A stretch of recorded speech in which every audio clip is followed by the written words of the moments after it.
Halo guys, assalamualaikum warahmatullahi wabarakatuh. Kembali lagi dengan gue Malvi MP guys. Kali ini gue mau riding dulu ya guys. Ini bareng Bumil. Kita kemana hari ini?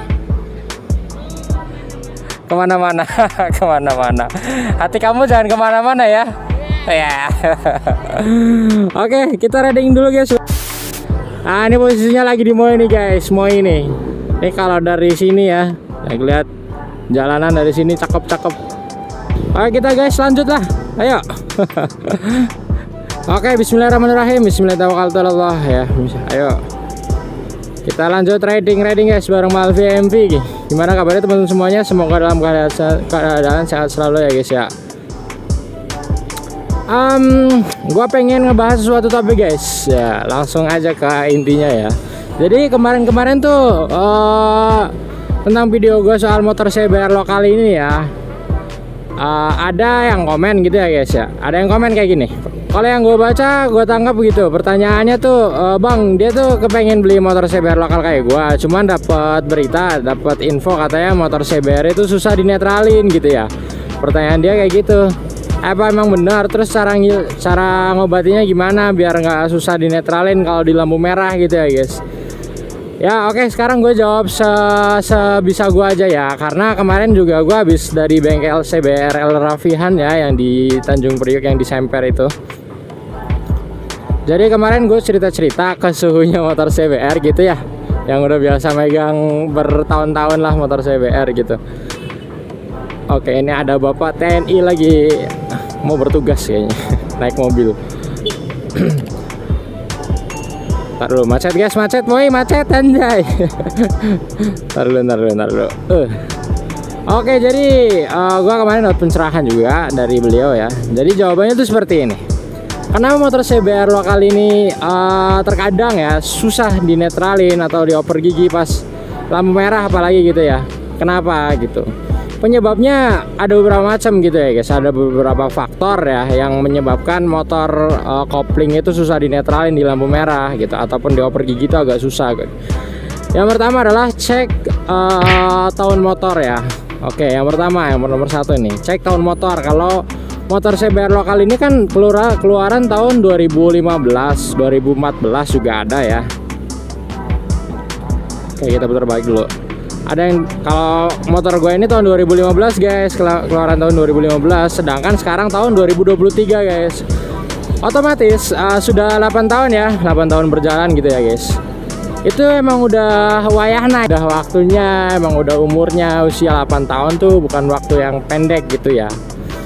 Ada waktunya harus ganti kampas kopling. Oke, jadi cek tahun motor ya. Kalau motor itu emang udah waktunya udah tua gitu ya, udah menginjak di angka apalagi 8 tahun gitu ya, 8 tahun ke atas apalagi gitu, itu emang udah waktunya ganti kampas kopling. Oke, jadi yang kedua yaitu cek kapan terakhir kali ganti kampas kopling tuh. Jadi kalau misalnya kampas koplingnya udah aus ya udah pasti gitu guys, dia pasti netralin susah, dia oper giginya susah gitu, keras gitu ya. Pernah nggak sih ngerasain di lampu merah pengen netralin motor keras banget gitu, kayak batu, perasaan nggak bisa diinjak, nggak bisa diapa-apain, sampai kadang kesel gitu. Gue sendiri juga pernah ngerasain guys waktu gue belum ganti kampas kopling gitu ya. Oke, yang selanjutnya yaitu cek kapan terakhir kali ganti oli gitu ya guys ya. Nah kalau emang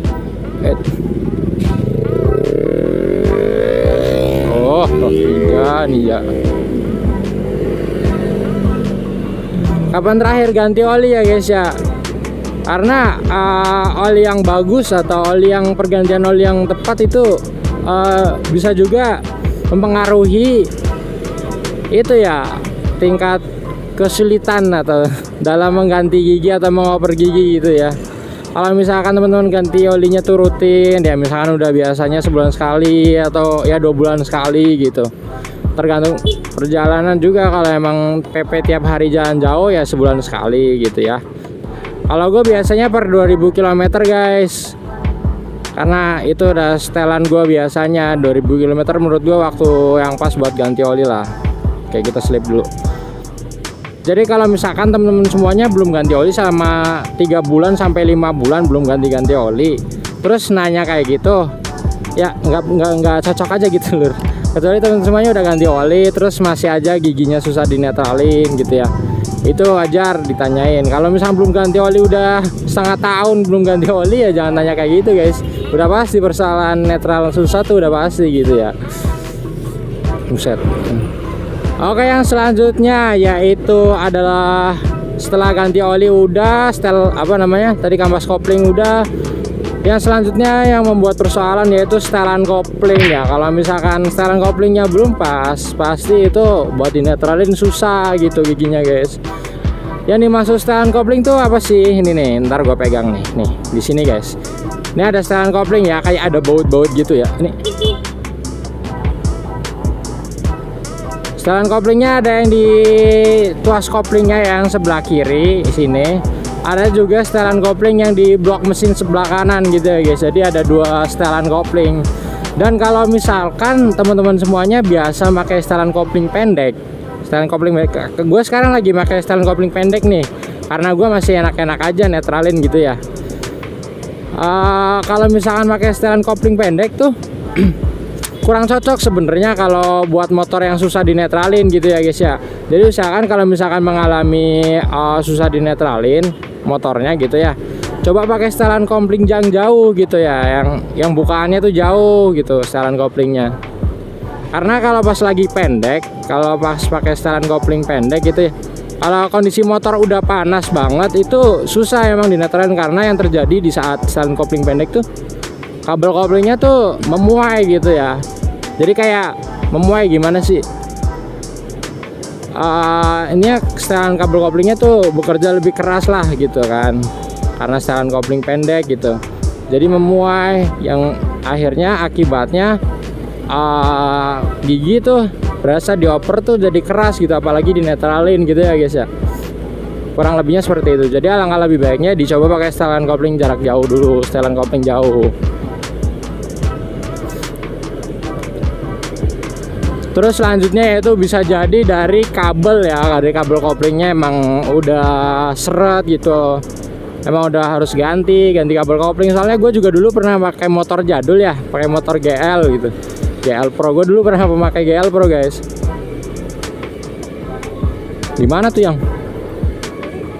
mana? Oh, ambulan tuh belakang. Pas gua pakai motor GL Pro tuh pernah juga ngerasain kopling susah banget. Ternyata nggak lama kemudian, oh ada ambulan guys. Nggak lama kemudian kabel koplingnya tuh putus guys. Karena ya udah waktunya banget itu mah, kabel koplingnya memang udah harus ganti gitu ya. Udah seret banget itu. Dari tarikan koplingnya aja udah nggak empuk gitu, udah seret. Oke, kemungkinan itu aja ya yang gua bahas ya, yang gue bisa bantu jawab gitu ya guys ya. Semoga dapat membantu buat teman-teman semuanya. Sebenarnya buat motor apa aja sih, nggak cuma CBR doang. Mungkin pengendara Fiction, R15, GSX atau Satria juga mungkin pernah ngalamin hal demikian gitu ya. Ya kurang lebih solusinya sama gitu ya guys ya. Mungkin cukup sekian dulu pembahasan kali ini. Gua mau ke Priuk dulu ini guys.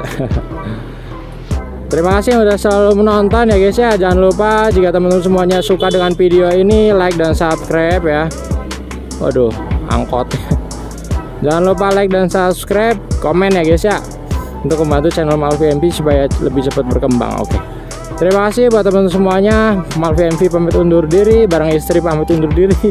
Wassalamualaikum warahmatullahi wabarakatuh. Salam satu aspal, salam sukses. Amin.